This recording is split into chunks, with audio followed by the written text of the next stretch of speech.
Welcome, and thank you for being here. Tonight, you're invited to slow down, to step away from the noise of the modern world, and travel quietly into the past. Long before electric lights, central heating, and endless screens, people still found warmth, comfort, and deep rest.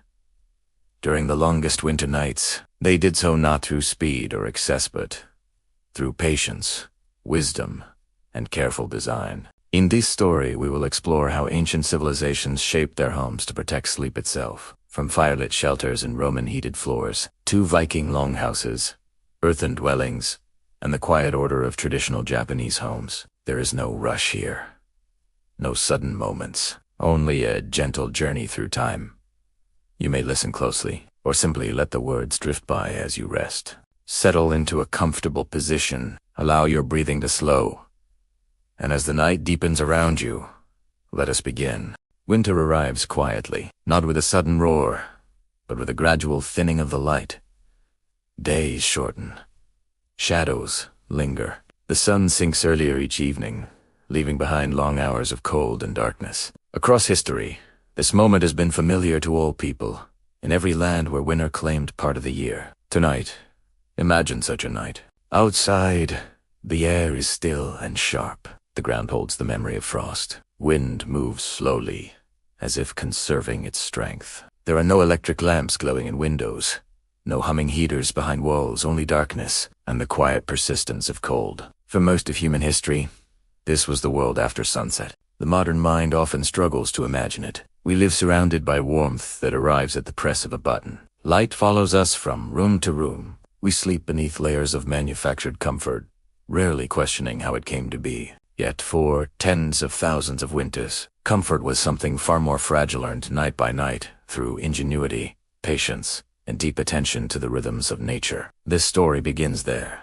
not in palaces or temples, but in ordinary homes, where people sought rest after long days of labor, where families gathered not to escape winter, but to coexist with it, where warmth was precious, light was measured, and sleep was both necessity and refuge. The long winter night was not merely a passage of time, it was a test. Cold seeped into walls, floors, and bones. Darkness stretched endlessly, broken only by flame. Silence could be comforting or unsettling. To survive, people had to learn how to shape their homes into sanctuaries, spaces where the body could relax and the mind could finally rest. And so, across centuries and continents, humans asked the same quiet question. How do we make the night gentle? Some answers were simple, others were astonishingly complex. All were born from the same need to sleep safely, warmly, and peacefully. While winter ruled the world outside, in the earliest settlements, nightfall changed everything. Work stopped, movement slowed. Stories replaced labor. Fire became the center of attention. The flicker of flame painted walls with living shadows, giving shape to the dark. Heat gathered where people sat close together, shoulders nearly touching. These moments were not only practical, they were deeply human. To rest well was to survive. A poorly warmed body grew sick. A restless night weakened the next day's strength. Sleep, especially in winter, was a form of preservation. And so the home became more than shelter. It became a carefully balanced environment, shaped by trial, failure, and quiet success. The modern world often views ancient homes as crude or uncomfortable. We imagine smoke-filled huts, drafty rooms, and endless cold. But this image is incomplete. What history reveals instead is a long tradition of thoughtful design solutions, refined over generations to meet the demands of winter. Some homes trapped heat beneath stone floors. Others guided smoke through rafters in slow, warming spirals. Walls were thick, not by accident, but by understanding. Windows were small, not from limitation, but from wisdom. Ancient comfort was not about abundance. It was about control. Control of airflow. Control of light. Control of warmth. Just enough to carry a family through the night. And perhaps most importantly, control of pace. Winter nights slowed life itself. Without artificial light, people followed the sun's retreat. Evenings grew quieter, tasks soft, conversations deepened.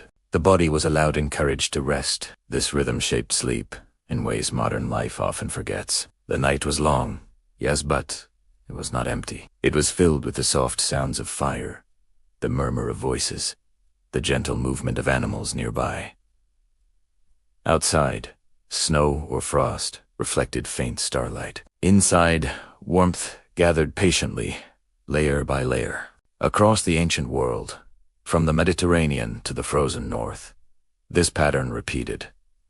Different materials, different customs. Same intention: create a place where winter could be endured without fear. As du listen. Imagine stepping backward through time. Imagine entering a home where the walls have learned how to hold warmth, where the floor remembers the heat of the day, where the fire is placed not randomly, but exactly where it best serves the sleepers, where light fades gradually, not abruptly, preparing the mind for rest. This is not nostalgia, it is remembrance, because the human relationship with winter has always been intimate. Cold taught us cooperation. Darkness taught us patience. Long nights taught us how deeply comfort matters, not as luxury, but as survival shaped by care. And so this story will not rush. It will move as winter does, slowly, deliberately, with purpose. We will walk through ancient homes, sit beside forgotten hearths, and listen to the quiet intelligence embedded in walls, floors, and ceilings. We will discover how people long ago create environments, not just warm enough to live, but gentle enough to sleep. Tonight, the modern world grows distant. The lights dim, the noise fades, and somewhere, beneath centuries of change, the ancient night waits, still holding its lessons, still whispering how to rest. Long before comfort became something to be purchased, measured art, Berti said, it was something felt. In the earliest human shelters, there was no word for cozy, no concept of luxury, and no expectation of constant warmth. Yet Eventon people understood something essential. A place to rest must protect both body and spirit. The first homes were shaped by necessity, but refined by experience. Caves offered the earliest refuge. Their stone walls blocked wind and held steady temperatures through changing seasons. In winter, they were warmer than the open air. In summer, cooler than the sunlit plains. People learned quickly which caves faced the harshest winds, and which remained calm. They learned where dampness lingered and where dryness endured. Over time, these choices became instinct. Comfort, even then, was intentional. As humans began to build their own shelters, they carried these lessons with them. Branches, hides, mud, and grass became walls. Roofs were angled not for beauty, but to shed rain and snow. Entrances were turned away from prevailing winds. Every decision served the quiet goal of making the night survivable. Inside these early dwellings, space was limited. Heat escaped easily. Darkness was absolute once the fire dimmed. And yet, within these fragile walls, people slept. They slept close together. Bodies became sources of warmth. Children nestled between adults. Elders rested near the fire as lingering embers. Even animals were sometimes brought inside, not only for protection, but for the heat they carried with them. The home was not divided into private rooms. It was saret, breathing as one. This closeness was not merely practical. It created a sense of safety. In winter, the world beyond the shelter felt vast and threatening. Predators moved silently. Storms arrived without warning. Cold could kill quietly, without struggle. Inside, however, voices softened the darkness. Familiar scents filled the air. The boundaries of the shelter marked the edge between danger and rest. These early homes did not eliminate discomfort, but they reduced fear. Fire, when present, became the center of life, not only for cooking or warmth, but for reassurance. Even a small flame could transform a space. Shadows danced instead of threatening. Faces became visible. Time slowed. People learned how long a fire would last, how much fuel was needed to carry them through the night. They learned to bank embers beneath ash so warmth could be revived by morning. These were not written instructions, but inherited knowledge, passed quietly from one generation to the next. As settlements grew, shelters became more complex. Walls thickened, roofs lowered to trap heat. Floors were dug slightly into the ground to take advantage of the Earth's stable temperature. These changes did not happen suddenly. They emerged gradually, shaped by countless cold nights and restless sleeps. Comfort was discovered through failure. A roof that collapsed under snow taught the value of angle and support. A doorway that invited wind taught the importance of placement. A fire that filled a shelter with smoke taught restraint and ventilation. Each mistake refined the next home, and with each refinement, sleep grew deeper. In these early societies, sleep followed nature's rhythm. When daylight faded, activity slowed. Without artificial light, there was no temptation to extend the evening. The body surrendered naturally to fatigue. Darkness was not resisted, it was accepted. This acceptance shaped a different relationship with rest. Sleep was not squeezed between obligations. It was not postponed. It was honored as part of survival. Winter nights were long, and people often slept in segments, resting, waking briefly, then returning to sleep. This pattern, once common, allowed the body to adapt to extended darkness without stress. The home supported this rhythm. Silence settled early. Movements, soft. Tools were set aside. The shelter became a quiet world of breath, warmth, and flickering light. Even the cold outside seemed to pause, held at bay by the thin but determined barrier of walls and fire. As communities grew larger, shared knowledge shaped shared spaces. Some shelters clustered together, reducing exposure to wind. Others were partially built into hillsides, borrowing warmth from the earth. In snowy regions, entrances were lowered, forcing cold air to remain near the ground while warmer air gathered above sleeping bodies. None of this was accidental. These were solutions born not from theory, but from living inside winter itself. Comfort, at this stage, was not about indulgence. It was about predictability. A home that behaved the same way each night allowed people to relax. They knew where the cold would creep in. They knew where warmth lingered longest. Familiarity itself became soothing. Even the sounds of the shelter mattered. The crackle of fire, the sigh of wind against walls, the subtle creaks of wood settling as temperatures dropped. These sounds, repeated night after night, became signals of safety. Silence without these sounds could feel unsettling. Over time, the idea of home evolved beyond shelter. It became a place associated with rest, memory, and belonging. Winter nights deepened this bond. When the outside world was hostile, the inside world grew intimate. Stories were told, skills were taught, wisdom was shared, and sleep followed naturally. Before comfort had a name, it had a feeling of being enclosed, of being shielded, of knowing that, for this night at least, the cold would not reach you. That feeling would guide humanity forward into more complex homes, more sophisticated systems, and deeper understanding of how environment shapes rest. The ancient journey toward comfort had begun, and with it, the quiet realization that how we build our homes determines how we sleep within them. Fire changed the night forever. Before flame, darkness was complete. Cold pressed in from every side. The night belonged to predators and the unseen. But when humans learned not only to capture fire, but to keep it alive, winter nights began to soften. Fire was more than warmth. It was presence. In the earliest homes, the fire was rarely large. Fuel was precious. Flames were tended carefully, never wasted. A modest fire, however, was enough to alter everything about the space around it. Heat radiated outward, forming an invisible circle of comfort. Beyond that circle, cold waited patiently, but it no longer ruled the entire night. People arranged themselves around this warmth, instinctively. The fire became the center of the home, not be designed, but by necessity. Cooking, tool-making, conversation, and rest all gravitated toward it. When it was time to sleep, bodies shifted closer, blankets and hides drawn tight, feet angled toward the lingering embers. Even as flames settled low, their influence remained. Stone near the fire absorbed heat and released it slowly. Earth floors warmed beneath bare feet. Wooden beams above dried and hardened, becoming stronger with each season.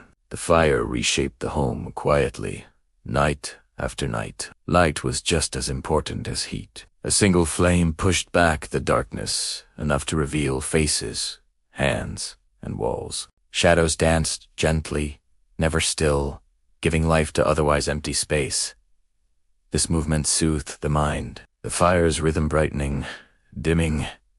Crackling became a natural lullaby. Long before stories were written, they were told by firelight. Voices lowered as night deepened. Tales flowed slowly, shaped by pauses and breath.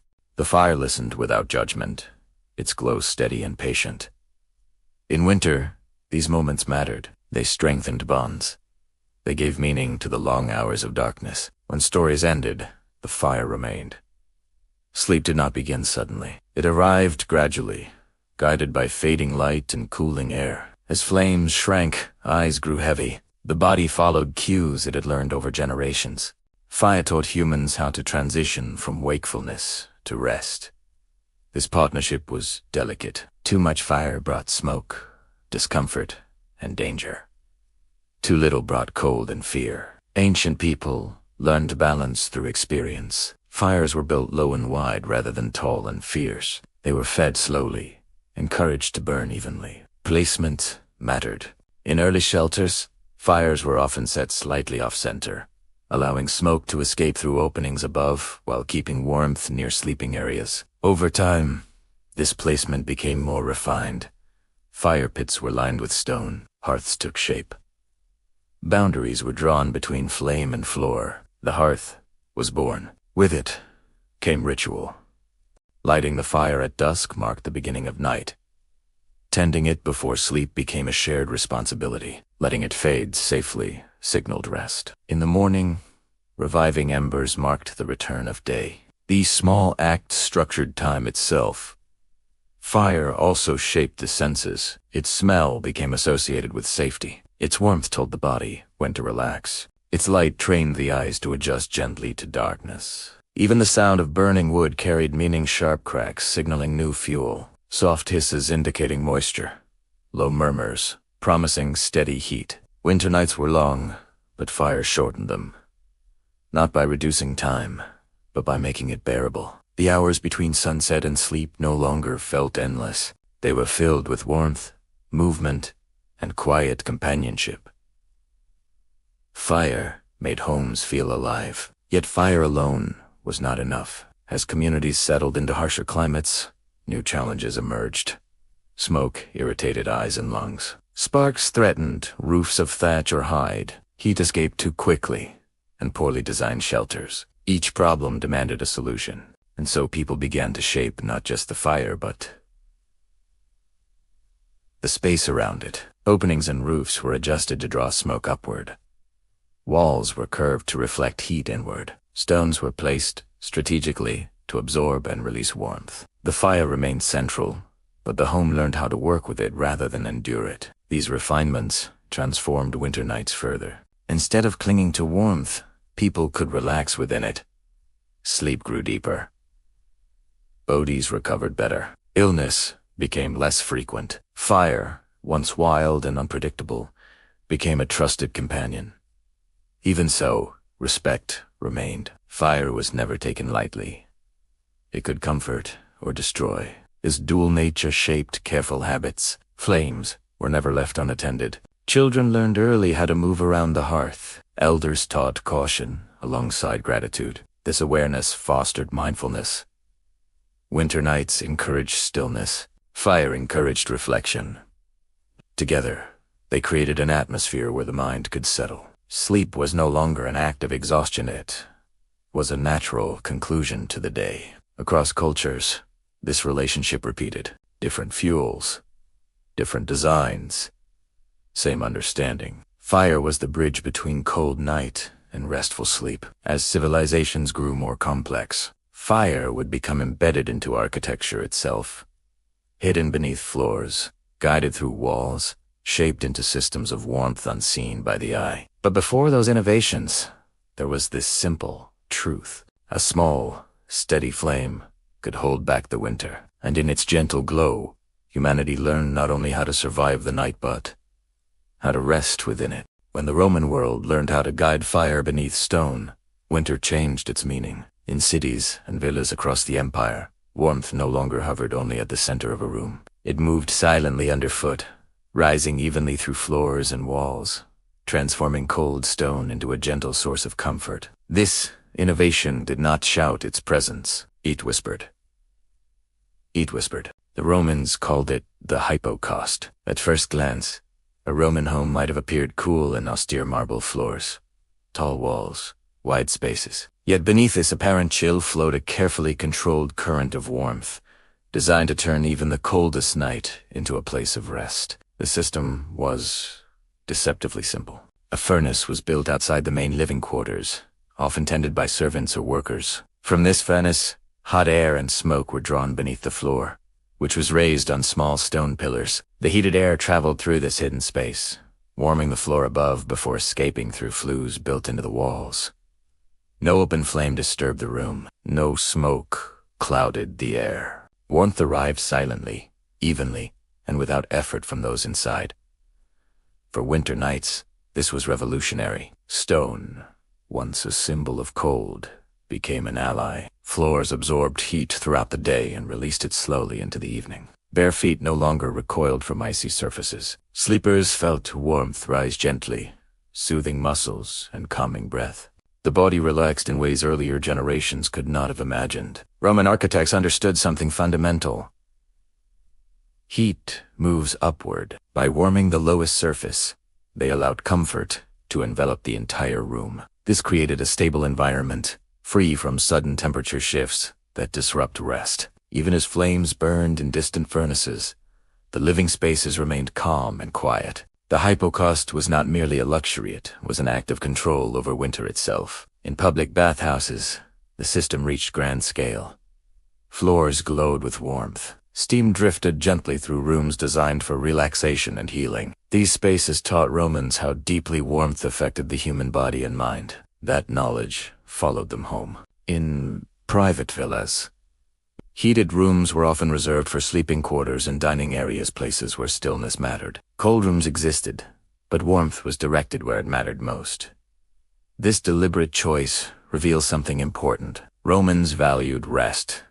They understood that sleep required consistency, that the body thrived in stable environments. That warmth, when evenly distributed, encouraged deep and uninterrupted rest. These homes were designed not only for living, but for sleeping well. Walls were thick, reducing heat loss. Windows were positioned to capture winter sunlight without inviting drafts. Curtains and wooden shutters further controlled airflow. Every element worked together to protect the interior climate. At night, as the outside air grew sharp, the interior remained steady. Imagine such a room. The floor is warm beneath your feet. The air feels neither hot nor cold. Shadows settled gently along the walls as lamps dim. There is no crackling fire to tend, no smoke to manage. The house itself holds the warmth. Sleep arrives without resistance. For those accustomed to drafty shelters and uneven heat, this experience must have felt almost magical. Yet it was born not of magic, but of careful observation and engineering. The hypocaust also reveals something deeper about Roman society. This level of comfort required planning, labor, and shared knowledge. It depended on skilled builders, steady fuel supplies, and communal infrastructure. Comfort, in this context, was a collective achievement. Winter nights were no longer endured individually, they were softened by systems larger than any one household. However, the Romans never lost respect for fire. To Eden, it remained central. The furnace had to be fed. Ashes had to be cleared. Flues had to be maintained. Comfort demanded attention and care. Neglect could lead to cold or worse, danger. This balance between ease and responsibility defined Roman domestic life. Even so, the result was extraordinary. While much of the ancient world slept close to flames, Romans slept above them, insulated from smoke, soot, and sudden heat. This separation allowed bedrooms to remain clean, quiet, and serene. The night became something to enjoy, not merely survive. The hypocaust also influenced daily rhythms. Homes warmed gradually. Evenings slowed naturally. Lamps burned low. The warmth encouraged stillness, conversation, and reflection. As the floor released its stored heat, the body felt supported rather than stimulated. Sleep deepened. Though centuries have passed, the principle remains familiar. Modern underfloor heating, echoes this ancient wisdom. We rediscover again and again that warmth rising gently from below creates one of the most restful environments possible. The Romans knew this without digital sensors or thermostats. They learned it by living inside winter and shaping it.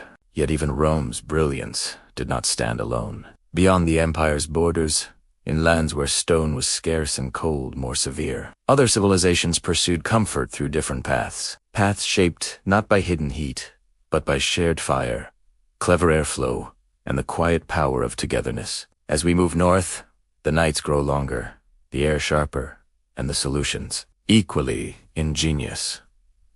Roman comfort did not rely on a single invention. The hypocaust was remarkable.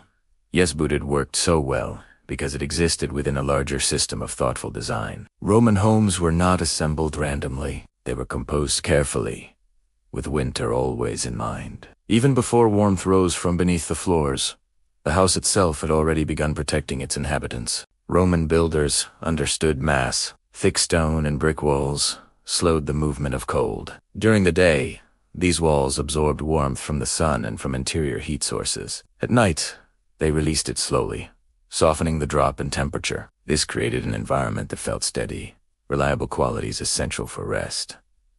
The walls did not fight the cold directly. They outlasted it. Windows were treated with similar restraint. Unlike modern buildings filled with glass, Roman homes used small, carefully placed openings.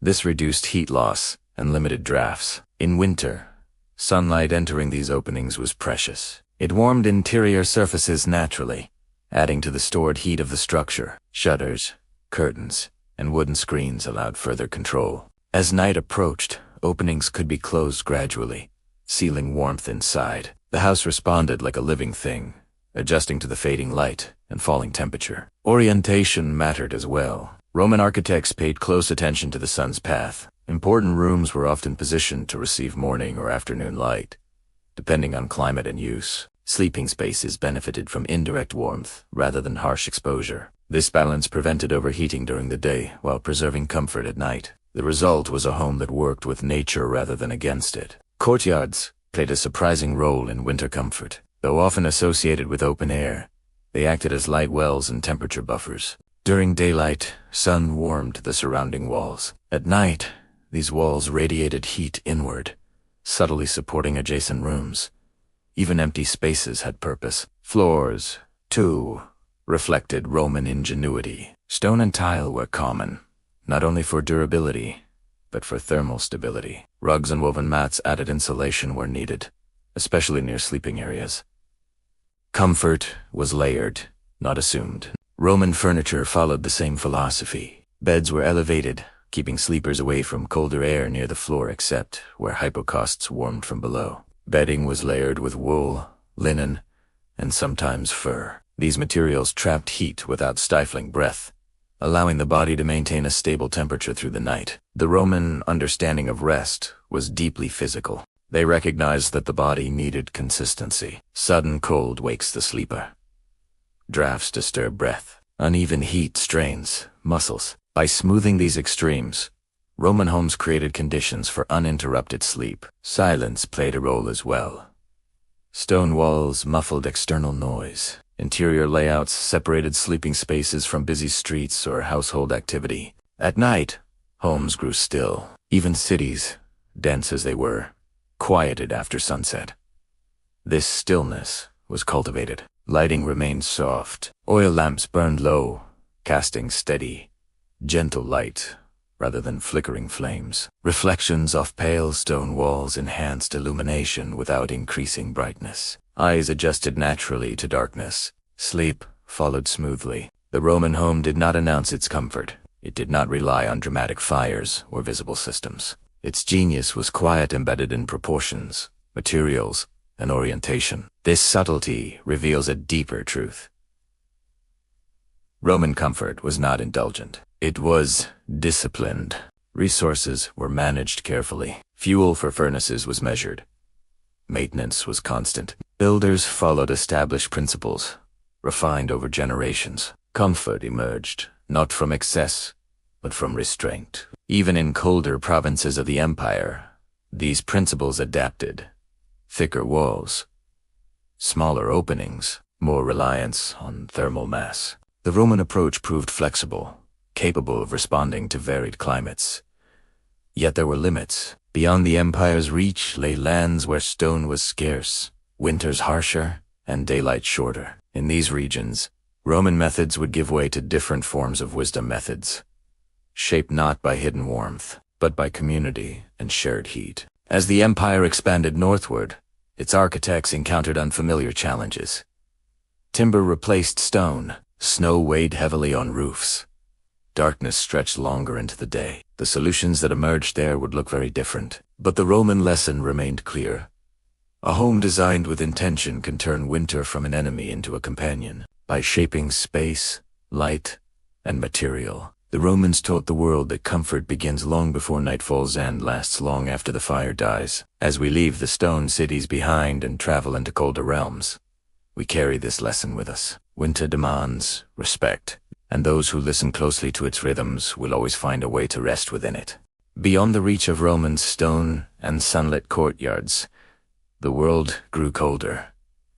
The land changed first. Forests thickened. Hills rose and fell like frozen waves. The soil darkened, heavy with moisture and snow. Winter arrived earlier here and stayed longer, stretching the night until daylight felt like a brief visitor rather than a companion. In the far north, comfort had to be real. Roman Seleucians heated floors, wide courtyards. Sun-facing walls were not easily carried into these lands. Stone was scarce. Timber ruled the landscape. Snow fell deep and often. Winds moved unhindered across open terrain, finding every weakness in shelter and skin. Here, winter was not a season. It was a condition of life. As autumn faded, the sun's arc lowered day by day. Shadows lengthened. Nights expanded. Eventually, darkness dominated the clock itself. In some regions, the sun barely rose at all, hovering low before retreating again. This darkness shaped everything. Work was compressed into narrow windows of light. Travel, slow.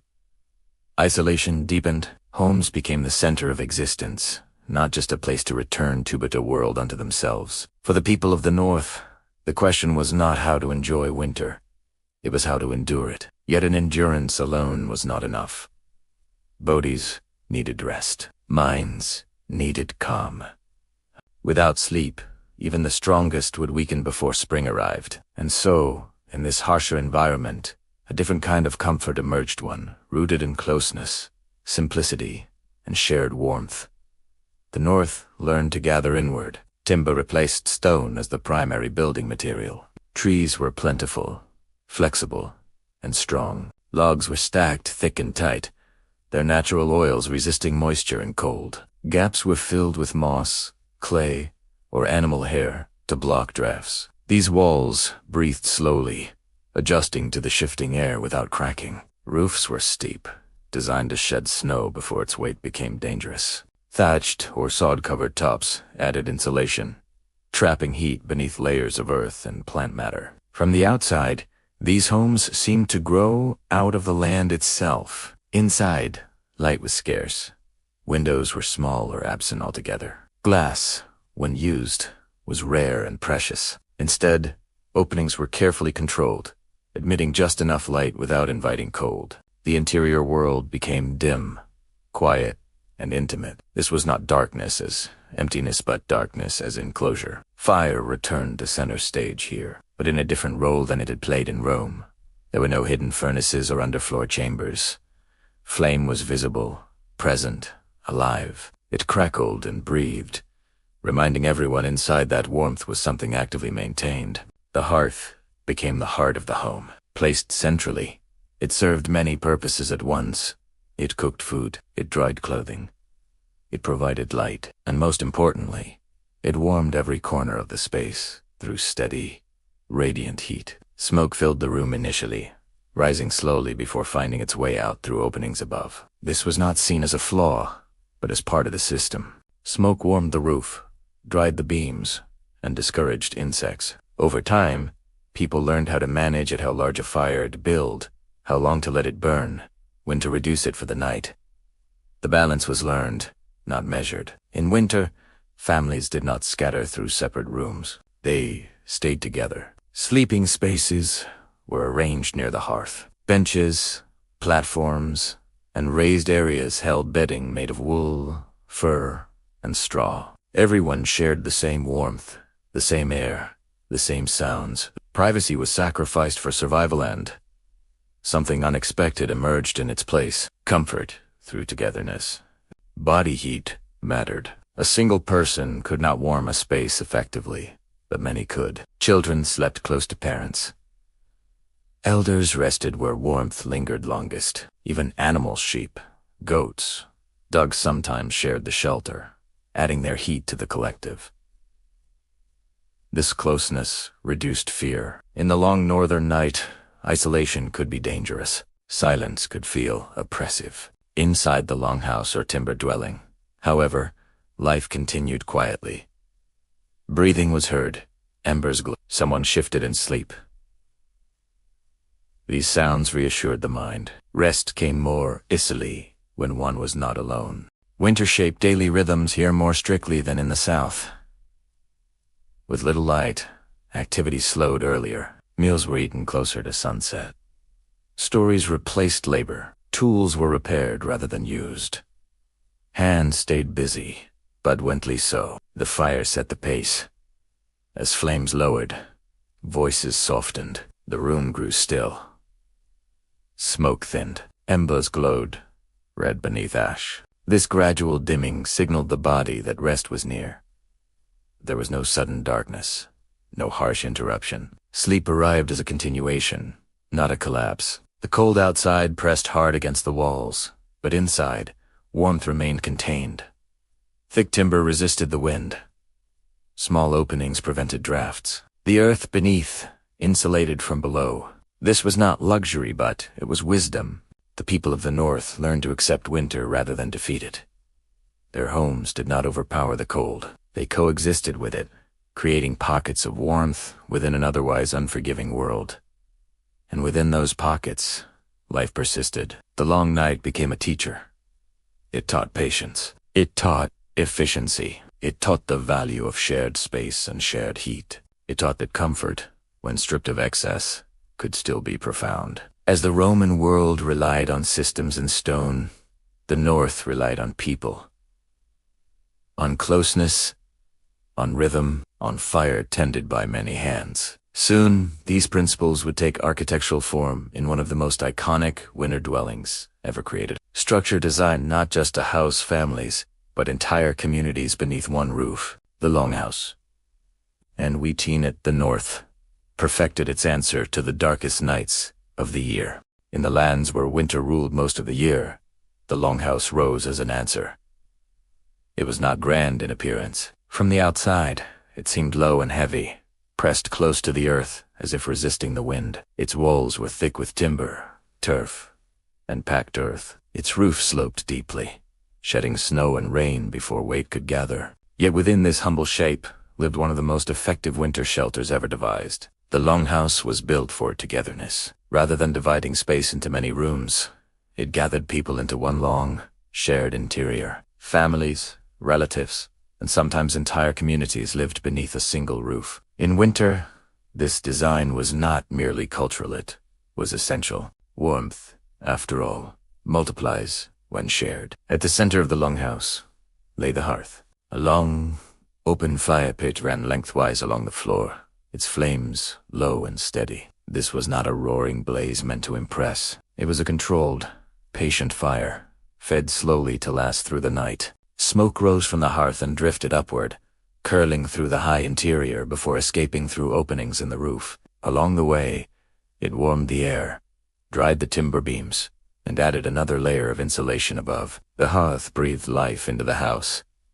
Heat radiated outward in gentle waves. The closer one sat or slept to the fire, the warmer the night. Sleeping platforms lined the walls, raised slightly above the floor where cold air gathered. Here, bedding made of wool, fur, and straw formed thick nests against the chill. People learned where to sleep by season and age. Children and elders were placed where warmth was strongest. Stronger adults slept slightly farther away. These arrangements were not spoken rules, but shared knowledge understood by all. The longhouse itself became a climate. Its thick walls blocked wind and held warmth. The roof, layered with turf or thatch, acted as insulation, trapping heat below. The earth beneath the structure stabilized temperature from below, preventing sudden cold from rising into the space. Light was minimal but sufficient. During the day, narrow openings allowed pale winter light to slip inside. At night, the fire provided a soft glow, illuminating faces and beams in warm tones. Shadows stretched and soft, never sharp or startling. This low light mattered. Harsh brightness can disrupt rest. The longhouse avoided it naturally. Firelight faded gradually, guiding the body towards sleep without force. There was no switch to flip on the slow rhythm of embers settling. Sound was equally important. The longhouse was never silent. Wood creaked as it adjusted to temperature. The fire whispered and popped. People breathed, shifted, murmured in sleep. Outside, wind pressed against walls, but rarely penetrated them. These sounds formed a protective layer. In total silence, the mind searches for danger. In Gentiano's, it relaxes. The longhouse understood this intuitively. Its living sounds reassured those inside that they were not alone. Communal living also eased fear. Winter nights could feel endless. Darkness weighed heavily on the mind. In the longhouse, no one faced it alone. Shared space meant shared vigilance, shared warmth, shared rest. Even when sleep came, it came together. Animals often occupied one end of the structure. Livestock were valuable, and keeping them inside protected them from predators and cold. Their presence added heat, sound, and familiarity. The smell was accepted as part of life. Nothing was wasted, not even warmth. The fire was never fully extinguished in winter. Embers were banked beneath ash, glowing faintly through the night. In the morning, a few breaths and kindling brought flame back to life. This continuity reduced effort and preserved precious fuel. The longhouse followed winter's rhythm. Days were slow and deliberate. Evenings began early. After the last meal, people gathered closer to the hearth. Tools were repaired. Stories were told. Songs were sung quietly, if at all. Energy was conserved. As the fire settled, voices softened. Sleep did not require isolation. Privacy, as we understand it today, was secondary to survival. The comfort of others nearby replaced the comfort of solitude. This closeness shaped emotional life. Children grew up surrounded by family at all hours. Elders remained integrated into daily rhythms. Knowledge passed easily through observation and conversation. Winter nights, long as they were, became opportunities for teaching and bonding. The longhouse did not fight winter, it adapted to it. It accepted darkness, limited light, shared air, and constant cold beyond its walls. Instead of resisting these forces, it arranged life around them in a way that minimized strain and maximized rest. From this perspective, the longhouse was not primitive. It was efficient. Every element served multiple purposes. The hearth cooked, warmed, and lit. The roof insulated and ventilated. The shared space multiplied warmth and reduced risks. The structure functioned as a single organism, responding to the season. Sleep within such a space was deep. The body felt supported. The mind felt secure. The rhythm of the house matched the rhythm of winter itself. Yet even this remarkable design required refinement. Smoke had to escape without stealing heat. Air needed to circulate without chilling sleepers. Light had to enter without inviting the cold. And so, within the longhouse, one of the Northwest's most subtle and powerful innovations emerged: an understanding of airflow that turns smoke and shadow into allies rather than enemies. That story waits above the hearth, where warm air rose and winter's breath learned to move gently through the night. In the longhouse, air itself became a quiet craft. Fire warmed the space, but smoke followed it faithfully, rising and spreading through the interior before finding its way out. To an untrained eye, this might seem like a flaw and uncomfortable necessity endured for warmth. But to the people of the North, smoke was not simply tolerated. It was guided. Above the hearth, openings in the roof allowed smoke to escape slowly. These were not wide chimneys like those of later centuries, but adjustable gaps, sometimes covered with wooden shutters or hides that could be opened or narrowed depending on weather and fire size. This control mattered deeply in winter. If the opening was too wide, precious warmth vanished into the night. If too narrow, smoke thickened and irritated the eyes and lungs. Through generations of living within these walls, people learned the balance instinctively. The house breathed. Warm air rose naturally, carrying smoke upward. As it moved, it transferred heat to the roof beams and thatch. These materials absorbed warmth, drying and strengthening over time. The roof itself became a reservoir of heat, radiating warmth back down into the living space long after the fire burned low. Smoke, in this way, served two purposes. It carried heat upward and it preserved the home. The thin layer of soot that formed along beams and walls acted as a sealant, reducing drafts and repelling insects. Wood darkened, hardened, and grew more resistant to moisture. What might seem unpleasant by modern standards was, in truth, an early form of insulation and protection. Light traveled through the same opening. During the day, pale northern sunlight slipped in from above, filtering down through smoke-soft air.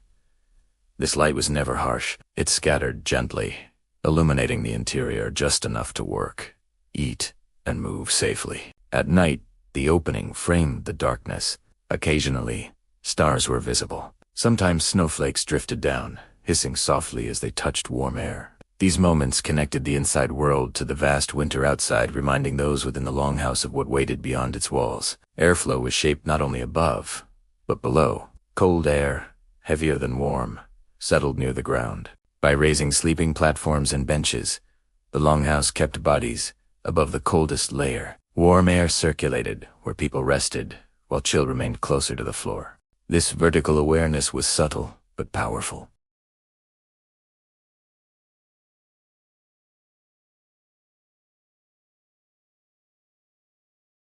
Walls, too, played a role in managing air. Rather than being perfectly sealed, they allowed minimal movement.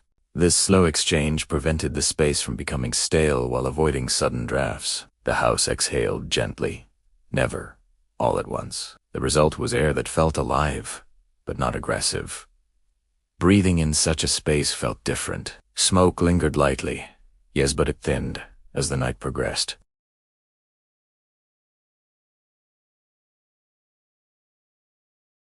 The body learned what to expect. Predictability brought calm. Modern homes aim for complete separation between inside and outside.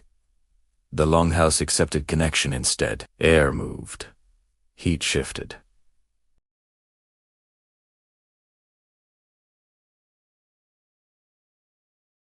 This guidance extended to daily routines. Fires were adjusted before sleep, not extinguished, but softened. Larger logs were replaced with smaller ones. Flames lowered. Smoke thinned.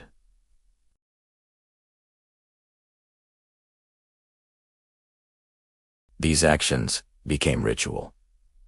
Hands moved without hurry. The night was prepared gently. Everyone understood the sequence.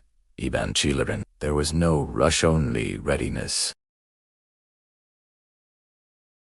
The interior grew dim, but not dark. Firelight reflected off smoke-softened beams and pale fur bedding. The space felt enclosed, protected, held.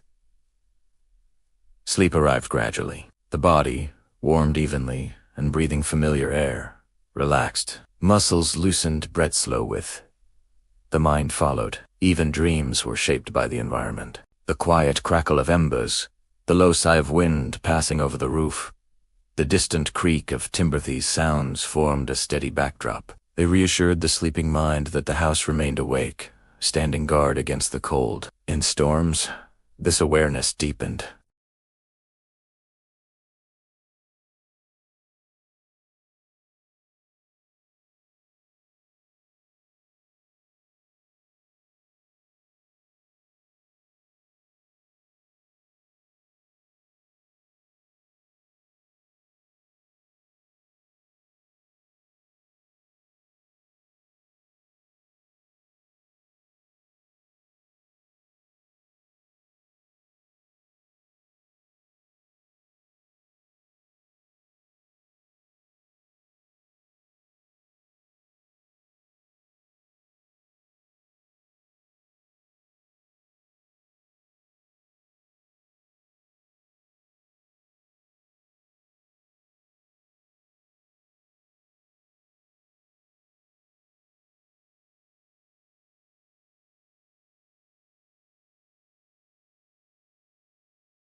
Other cultures, facing their own winters, would discover different ways to guide heat and air, sometimes using earth, sometimes open space.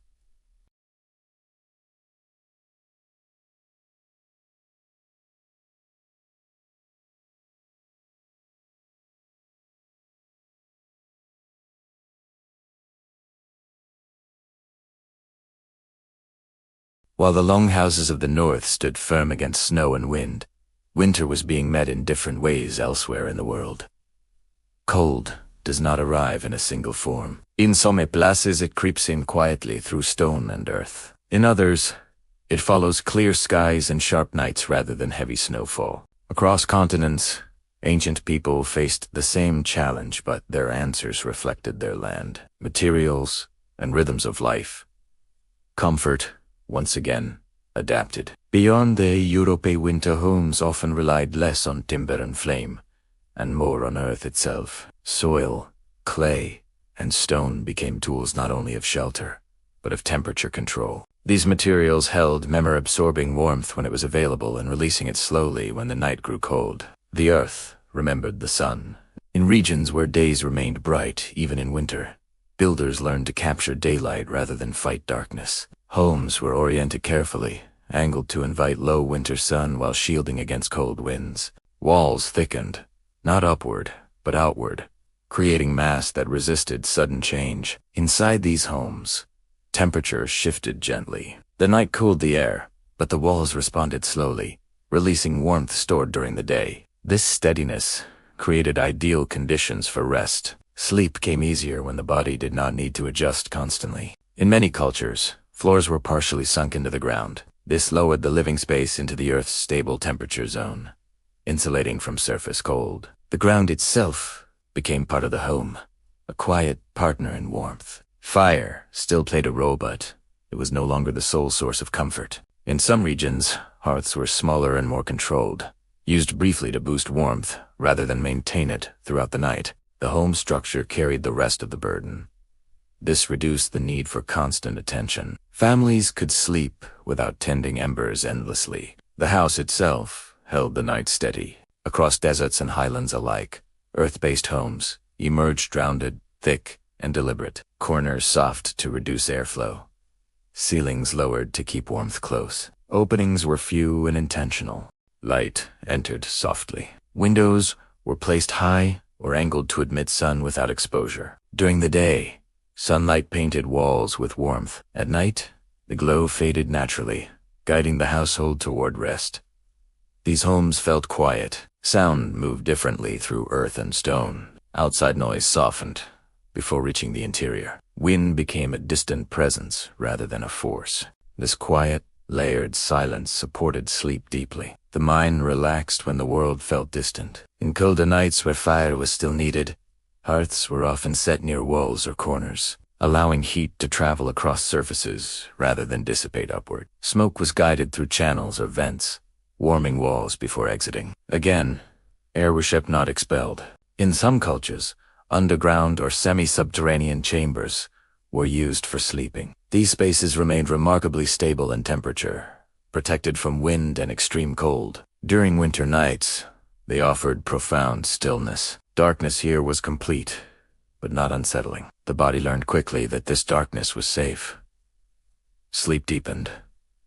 Dreams lengthened. Bedding adapted as well. Animal skins, woven mats, and layered textiles provided insulation directly against the body. Rather than heating the entire space, warmth followed the sleeper. This personal comfort reduced fuel needs and allowed flexible rest. People slept closer to the ground, wrapped rather than surrounded by heat. This intimacy with materials fur, wool, woven, grass created sensory familiarity. The smell, texture, and weight of bedding signaled rest. Even without fire, the body felt protected. In many of these cultures, winter nights encouraged stillness beyond sleep. Conversation slowed earlier.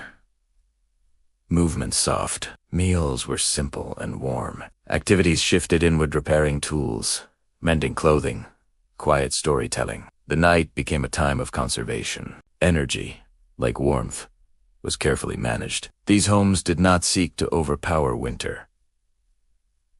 They acknowledged it. By reducing contrast between day and night, inside and outside, they made cold less shocking, darkness less oppressive. The result was calm. Even in regions where winter was brief, these principles endured. Homes were designed to respond to seasonal shifts without requiring drastic change. The same walls that cooled summer heat preserved winter warmth. This flexibility mattered. It allowed people to trust their homes. Trust allowed rest. Across continents, a shared understanding emerged. Comfort was not about constant warmth or endless light.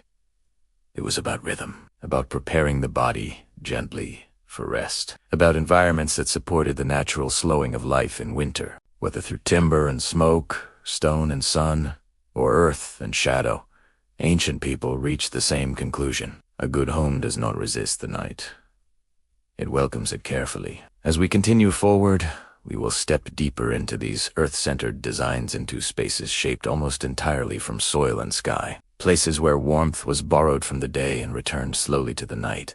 There, comfort was not built upward or outward. It was built inward, and in that inward space, winter found one of its quietest, most enduring answers.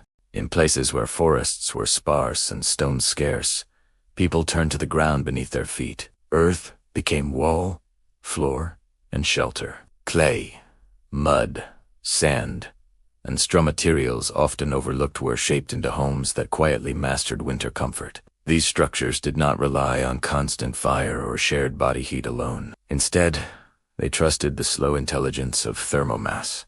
The earth remembers warmth. During the day, sunlight warmed thick earthen walls. Even weak winter sun carried energy, and these walls absorbed it patiently. Unlike wood, which cools quickly, earth held that warmth deep within its mass. When night arrived and temperatures dropped sharply, the stored heat returned slowly to the interior. The change was subtle but profound. Inside an earthen home, the air did not grow cold all at once. It cooled gently, giving the body time to adjust. This steadiness allowed muscles to relax rather than tense. Breath remained calm. Sleep arrived without struggle. These homes were often thick-walled and low. Their shapes were rounded or softly angled, reducing exposure to wind. Corners were rare, because corners invited drafts. Curves guided air smoothly around the structure rather than letting it strike hard surfaces. The house resisted winter not by force but by patience. Many earthen homes were partially sunk into the ground. This design drew upon the earth's most reliable quality, its stability. Below the surface, temperatures change very little, even in extreme seasons. By lowering living spaces into this zone, people shielded themselves from winter's sharpest edge. Inside these homes, the night felt different. Sound softened quickly. Wind faded into a distant presence. The silence was deep but not empty, filled with the faint settling of earth and the slow breath of the structure itself. Darkness here was protective. Windows, when present, were small and carefully placed. They admitted light during the day but surrendered it quickly at dusk. Thick walls prevented moonlight from flooding the interior. Night arrived fully and intentionally.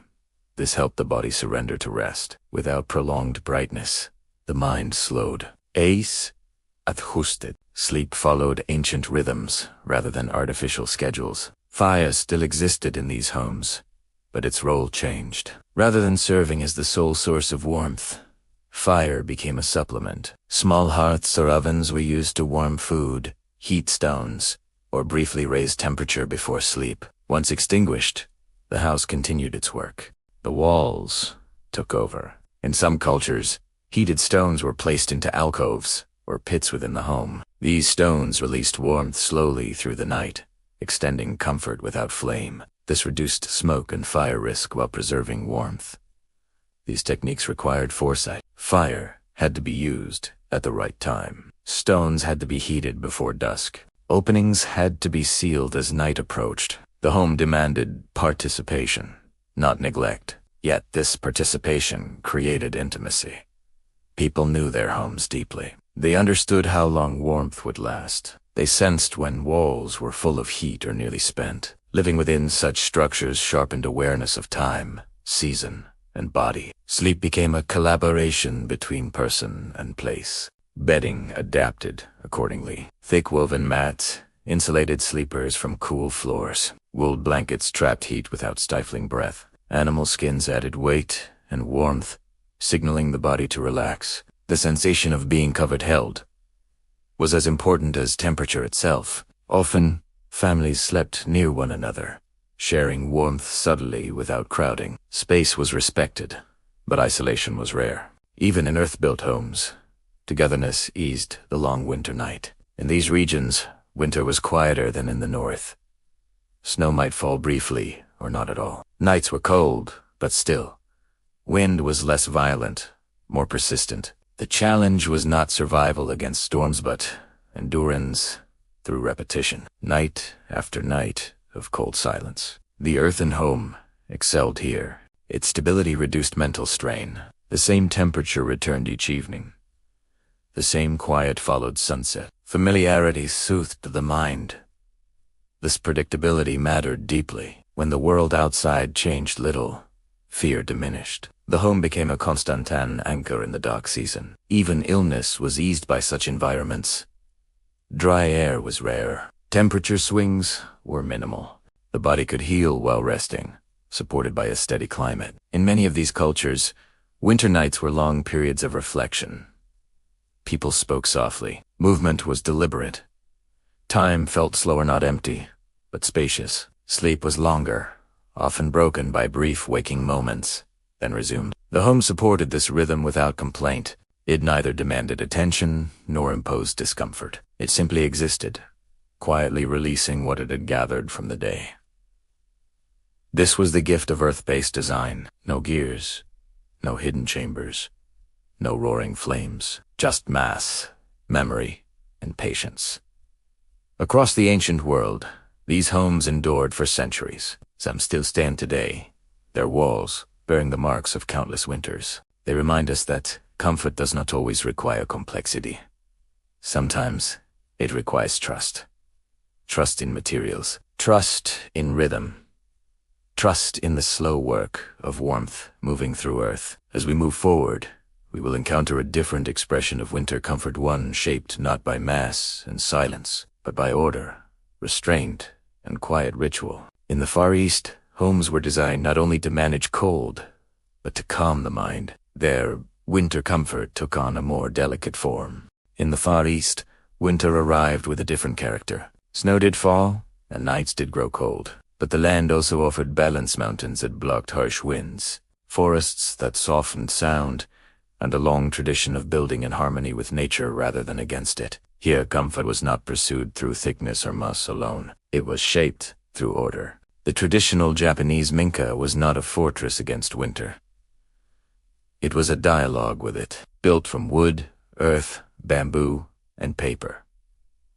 These homes appeared light and fragile at first glance, yet within their simplicity lay a deep understanding of warmth, rhythm, and rest. The minka did not seek to trap heat aggressively. Instead, it managed contrast. Floors were raised above the ground, allowing cold air to pass beneath rather than rise into living spaces. Thick thatch roofs, insulated from above, holding warmth gently without sealing the home completely. Walls were flexible sliding panels rather than permanent barriers, allowing spaces to change with season and need. At the heart of the minka burned the iron. This sunken hearth was set directly into the floor, a square or rectangle lined with clay and ash. Above it hung a simple hook for kettles or pots. The fire burned low and steady, rarely flaring, rarely dying. It was not dramatic, but it was constant. The aurori warmed the room slowly. Heat rose upward, touching the hands, face, and chest before dispersing. Smoke drifted gently into the rafters, escaping through the porous roof rather than a chimney. As in the longhouse, smoke preserved wood and discouraged pests, but here it moved more quietly, more lightly. Nothing rushed. The warmth of the aurori was not meant to fill the entire home. Instead, it created a warm Santera place to gather, eat, talk, and rest.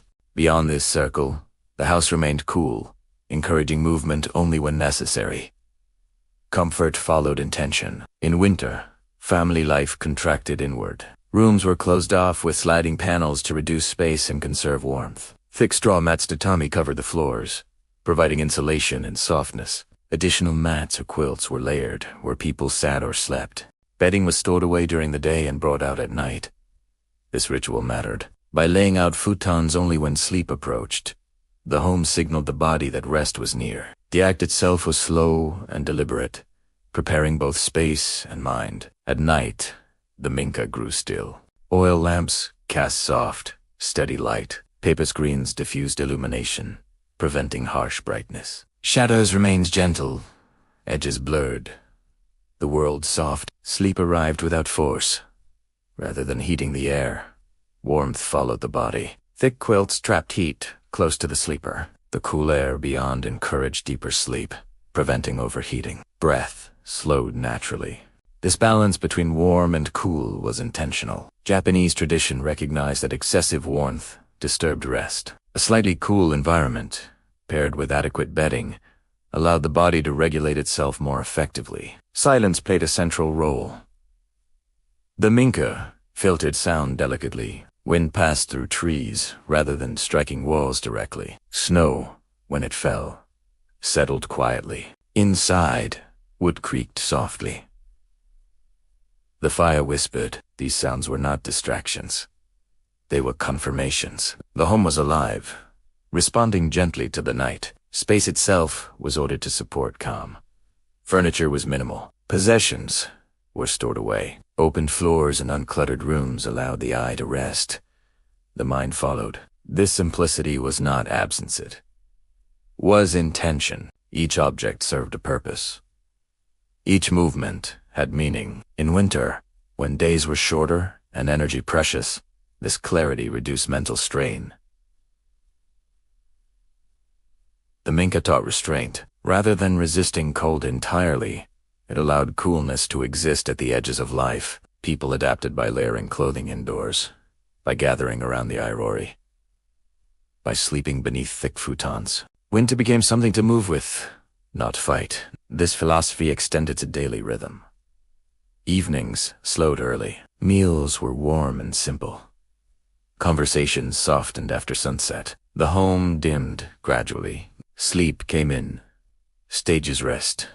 Brief waking. Rest again guided by darkness rather than clocks. The airori remained central, even as people slept. Embers were tended carefully, never extinguished fully in deep winter. Their glow was faint but reassuring. Morning would arrive, and the fire would be there to meet it. In this way, continuity replaced urgency. The minka did not promise constant comfort.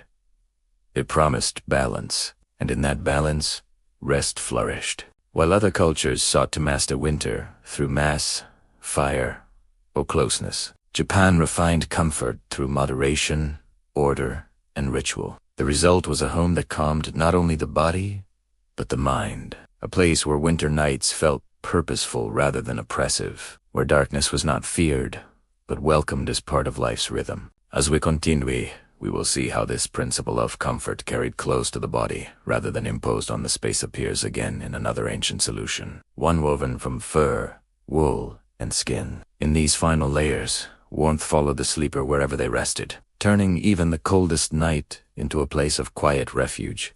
Before homes could hold warmth perfectly, people learned to carry it with them. Across the ancient world, insulation was not only something built into walls or floors, it was worn, wrapped, layered, and shared. In winter, comfort followed the body wherever it rested, turning even the simplest shelter into a place of warmth. Clothing and bedding were the earliest technologies of rest. Long before complex architecture, humans understood a simple truth. Warmth trapped close to the body lasts longer than warmth released into open air. Fur, wool, and skin became essential tools, not symbols of status, but instruments of survival. Animal skins were among the first materials used for insulation. Their structure trapped pockets of air, creating a barrier against cold. Fur faced inward, holding warmth near the skin. Leather faced outward, resisting wind and moisture. When wrapped around the body or laid beneath it, these skins transformed cold ground into tolerable resting places. Over time, this knowledge refined itself. People learned which furs were best for sleeping and which for movement. Thick pelts were reserved for night, lighter ones for day. In winter, bedding became layered skins below, woven materials above, sometimes weighted with additional hides to prevent heat from escaping. Weight itself mattered. Heavier coverings pressed warmth inward, reducing heat loss. This gentle pressure also calmed the body, signaling safety and rest. Even today, the soothing effect of weight remains deeply familiar. Wool emerged as another quiet revolution. Unlike fur, wool continued to insulate, even when damp. Its fibers curled naturally, trapping air while allowing moisture to escape. This made it ideal for winter nights, when breath condensed and frost crept close. Wool, blankets, cloaks, and mattress coverings spread across cultures wherever sheep or goats were raised. They were spun slowly, woven carefully, and repaired endlessly. Each thread represented hours of labor, and thus great value. Wool was rarely wasted. Bedding was folded during the day, kept dry and clean, and layered at night according to temperature. In the coldest months, multiple blankets were used, each one adding another barrier between sleeper and winter. Insulation followed the sleeper, not the room. In many cultures, this approach made more sense than heating large spaces. Fuel was scarce. Fires required attention, but blankets and skins worked silently, without effort. Even in earth, homes, longhouses, and minka bedding played a decisive role in comfort. A well-insulated sleeper could rest deeply even in cool air. The body's own heat, reflected back by layers of wool and fur, created a personal climatic cocoon of warmth. This allowed homes to remain cooler overall, reducing fuel use and preserving resources. Sleeping positions adapted accordingly. People often slept curled rather than stretched out, minimizing exposed surface area. Children were tucked close to adults. Bedding overlapped, shared when necessary. Warmth became communal, even within individual coverings. In colder regions, head coverings were worn to sleep. A significant portion of body heat escapes through the head, and ancient people understood this intuitively. Caps made of wool or fur kept warmth contained, allowing the rest of the body to relax. Hands and feet received special attention. Extra wraps, foot coverings, and layered mats prevented cold from creeping inward. Once extremities were warm, the entire body followed. These practices shaped sleep deeply. Rest was not shallow or fitful. It was intentional. The body, insulated properly, could surrender fully even when the air beyond bedding remained cold. Smell and texture played subtle roles as well. The familiar scent of wool, leather, or fur signaled safety. The texture soft, dense, warm communicated protection. These sensory cues helped the mind relax before sleep. Over generations, people developed preferences. Certain furs were favored for their softness. Certain weaves were prized for their warmth. Families passed down bedding alongside stories. Repairs marking years of winters survived together.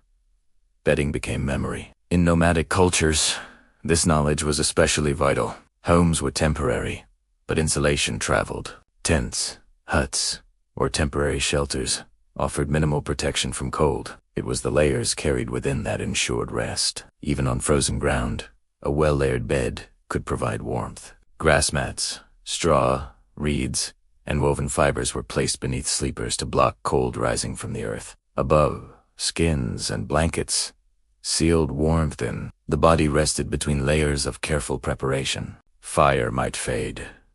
Walls might thin.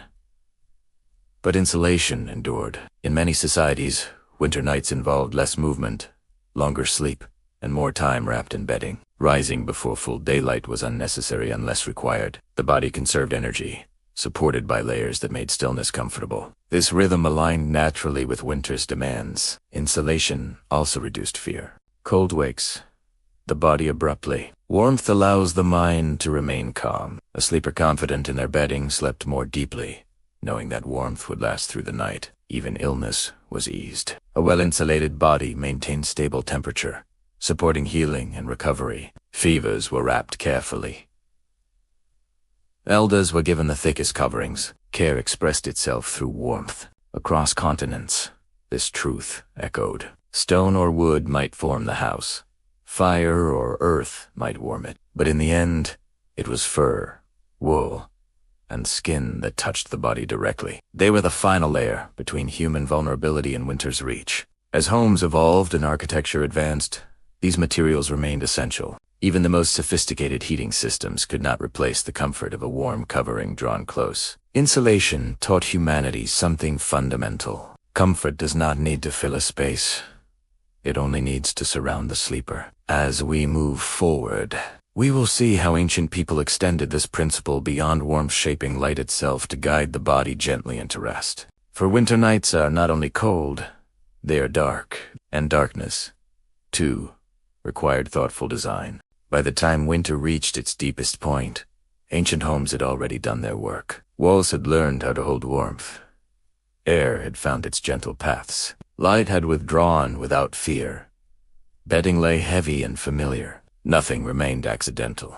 Every element of the night had been shaped slowly, patiently toward rest. What ancient people understood was simple, yet profound. Sleep does not happen by force. It happens by permission. The body must be allowed to rest. The mind must be reassured, and the space surrounding the sleeper must cooperate rather than compete. Across cultures and continents, ancient solutions differed in form, but not in intention. Whether beneath Roman stone floors, beside Viking hearths, within earthen walls, or near the quiet glow of an aurora, the goal was always the same: create conditions where rest feels inevitable. Ancient builders did not separate architecture from biology. They understood without modern science that the body responds to environment instinctively. Cold tenses muscles, sudden noise startles the mind. Harsh light delays sleep. Unstable temperatures disturb dreams. So they reduced extremes. Warmth was steady, not overwhelming. Light faded slowly. Air moved predictably. Sound remained constant. Darkness arrived without threat. These were not luxuries. They were necessities, learned through generations of restless nights. Ancient people also understood rhythm. Winter demanded a different pace. Days shortened, and life adjusted accordingly. Evening did not compete with daylight. It replaced it gently. Activity slowed not because of weakness, but because of wisdom. Energy was conserved. Meals were eaten earlier. Work softened into maintenance rather than production. Conversation turned reflective. Stories replaced labor. The mind unwound alongside the body. This rhythm supported longer, deeper sleep. Sleep itself was not always continuous. Many ancient people slept in segments, resting deeply, waking briefly, then returning to sleep. These moments of waking were calm, not anxious. The fire still glowed. The house remained still. There was no urgency to rise. The environment supported return to rest. Modern life often treats sleep as a single event, something to be achieved quickly and efficiently. Ancient life treated it as a cycle, woven naturally into the night. This perspective reduced pressure. When sleep was not forced, it arrived more easily. Ancient homes also reinforced a sense of safety. Walls were thick. Openings were controlled. Familiar sounds repeated nightly. People slept knowing where warmth would remain, where cold would not intrude, and who lay nearby. Fear, one of sleep's greatest enemies, was addressed directly. Communal living reduced isolation. Predictable environments reduced uncertainty. Darkness, instead of hiding danger, became familiar territory. Even silence was managed carefully. Complete silence can unsettle the mind. Ancient homes avoided it naturally. Fire murmured. Wood settled. Wind brushed walls. These sounds reassured sleepers that the world remained stable. The mind relaxed its vigilance. Rest followed. Perhaps most importantly, ancient people understood moderation. They did not seek to make winter disappear. They accepted its presence and shaped life around it. Homes did not chase summer warmth. They aimed for balance. Slight coolness was tolerated. Darkness was respected. Stillness was welcomed. This acceptance reduced struggle. When the body is not constantly correcting discomfort, it conserves energy. When the mind is not resisting environment, it releases tension. Ancient comfort was not indulgent. It was supportive. Even materials reflected this philosophy. Natural fibers breathed. Earth moderated temperature. Wood responded gently to moisture and heat. Nothing fought nature aggressively. Everything adapted. These materials aged alongside their inhabitants. Walls darkened. Beams strengthened. Bedding soft. The home evolved with time, becoming more predictable with each passing winter. Predictability is deeply calming. Ancient people slept in environments they knew intimately. They could sense temperature changes before they became disruptive. They adjusted, instinctively adding a blanket, banking the fire, closing an opening. This awareness empowered rest. The home was not an external machine, it was an extension of daily life. And within that life, sleep held respect. Sleep was not wasted time. It was recovery. It was preparation. It was survival carried into stillness. Elders slept more. Children slept longer. The sick slept when they needed. Winter allowed this without judgment. Rest was allowed. This may be the greatest lesson ancient homes offer, that comfort is not something added at the end of the day. It is something designed into the day itself. When evening slows naturally, when light fades gently, when warmth remains steady, when silence feels safe, sleep arrives, not as collapse, but as completion. As winter deepened, ancient people did not count the days until spring with impatience. They lived within the season fully, trust in their homes to carry them through the night. And night after night, those homes did exactly that. Ild, warmth, held darkness, held rest. As we move into the final chapter, we will return to where this journey began. Back to the hearth. Back to the quiet center, where warmth, light, and human presence meet, where ancient wisdom still waits, glowing softly beneath the surface of modern life. As winter nights slowly move toward their end, the hearth remains an important part of the home. It has not always existed as an open flame or visible fire, but as an idea that has followed humanity through every age. The hearth represents the place where warmth gathers, where light becomes softer, and where night turns into a time suitable for rest. Over the centuries, homes have changed in form and material. Stone structures were replaced by timber. Earth was shaped into walls. Paper and plaster softened interior spaces. Later, technology moved heat beneath floors and behind walls. Despite these changes, the purpose of the home stayed the same: to create an environment where the body can rest and the mind can let go of the day. In ancient times, the hearth was more than a source of heat.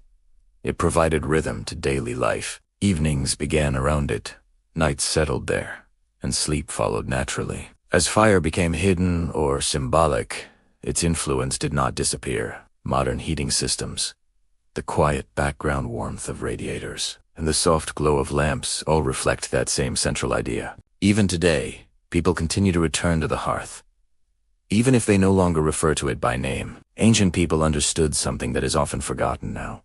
Comfort is not created through excess, but through balance. They did not aim for perfect temperatures or constant brightness. Instead, they shaped their environments to guide the body gently toward rest. Warmth was steady rather than intense. Darkness arrived gradually. Silence was softened by familiar sounds. Nothing in the home demanded attention. Everything worked together to support stillness. The hearth represented reassurance. It meant that the cold would not reach too far, that the night would remain manageable, and that rest was permitted. During winter, this reassurance was especially important. When daylight was brief and energy limited, homes carried much of the responsibility for care. They held warmth when people grew tired. They slowed daily life when moving too quickly would take too much effort. They reminded their inhabitants that survival did not require constant struggle, only thoughtful preparation. This knowledge still applies today. Lower lighting in the evening, steady warmth instead of sudden heat, fewer distractions, and familiar surroundings all reflect ancient approaches to comfort. These are not modern inventions, but old ideas waiting to be used again. The hearth also shaped human presence. With limited light, people paid closer attention to one another. When warmth gathered in one place, people naturally gathered there as well. Conversations slowed, listening became easier, and night was experienced together rather than alone. This sense of presence carried into sleep. Resting near others, hearing breathing nearby, and sharing warmth helped the mind relax. Fear faded, and the body was able to let go. Even when people slept alone, the environment felt familiar rather than isolating. The hearth helped make darkness feel safe. As time passed, the hearth changed shape, but its purpose stayed the same. It moved beneath floors, into walls, and into daily habits. It became an expectation that the home itself would provide protection during sleep. When these principles are ignored, comfort is often lost. Too much light, too much noise, and too much urgency interfere with rest.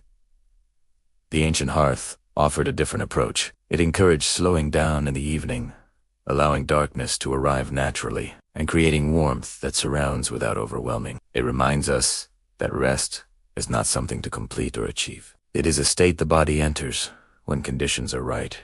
In winter especially, this understanding becomes important. The season still invites people to turn inward, to move less, to sleep more deeply, and to let go of unnecessary effort. Ancient homes responded to this instinctively. They were built to respond to wind, cold, and silence rather than fight against them. In doing so, they taught the body how to relax into night. The hearth itself was never loud or demanding. It did not call for attention.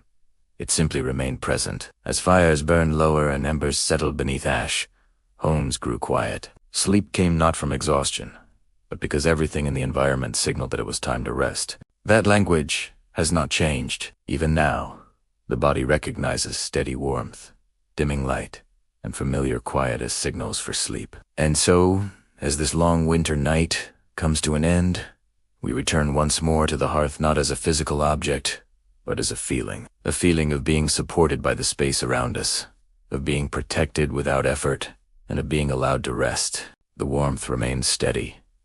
The walls hold it in place. The outside world fades into silence, and within this calm stillness, sleep waits, patient and deep. And now, as the final embers fade, our journey comes to rest. Across centuries and continents, we have seen how ancient people shaped warmth, light, and silence into something deeply human, a space where the body could soften and the mind could finally let go. Though the world has changed, the need for rest has not. The lessons of the hearth remain with us still, in steady warmth, in gentle darkness, in the quiet moments before sleep. If you are already drifting, allow yourself to continue resting. There is nothing more you need to do. And if you are still awake, thank you for sharing this long winter night with us. May the calm of ancient homes stay with you, and may your sleep be deep and untroubled. Good night, and rest well.